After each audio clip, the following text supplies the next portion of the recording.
Makikita sa 15th Likhang Hobby Market Fair sa Makati City ang mga telang hinabi ng kultura, tradisyon at kasaysayan ng ating bansa. Nagawa mismo ng mga Pilipino. Yan ang ulat ni Floyd Brenz. Makulay, masining at nag-uumapaw sa kultura. Ganito ang tanawin sa ika-15 Hobby Market Fair na kasalukuyang pumuno sa Space at One Ayala sa Makati City.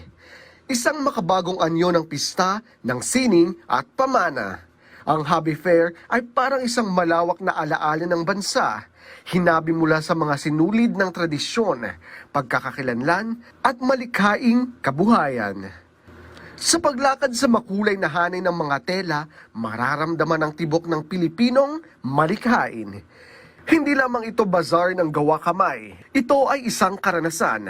Ang amoy ng abaka at pinya, ang ingay ng mga habi na nilalang sa harap ng mga bisita, at ang ngiti ng mga artisan na may dalang kwento sa bawat tela. Lahat ito ay bumubuo ng isang habi ng buhay at kultura. Sa kwentong Kultura The Hobby Lectures, binubuksan ang mga pag-uusap tungkol sa kinabukasan ng Filipino textiles. Ang mga talakayang ito ay tila pinserong humahabi ng mga bagong ideya sa luma't makasaysayang sinulid ng industriya. Dito, ang mga tradisyon ay hindi lamang iniingatan. Ito ay binubuhay, inaangkin at pinapasigla ng bagong henerasyon ng mga tagapagtaguyod ng kultura.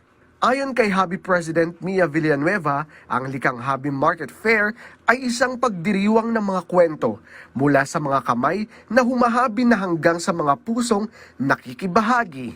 Sa pangunguna ng Mahalina Foundation, patuloy na isinusulong ng hobby ang pagpapalago ng lokal na bulak at pagpapatibay ng mga komunidad na sumusuway sa agos ng modernisasyon.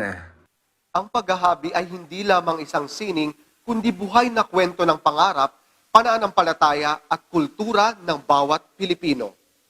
Sa huli, ang Likhang Hobby Market Fair ay hindi lamang tungkol sa telang isinulid ng kamay. Ito ay tungkol sa telang hinabi ng kultura, ng pagkakaisa at kabuhayang Pilipino. Sa bawat hobby ay may kwento, sa bawat kwento ay may puso, at sa bawat puso, nandyan ang diwa ng bayan na patuloy na naghahabi ng kinabukasan. Floyd Brenz para sa Pambansang TV sa Bagong Pilipinas.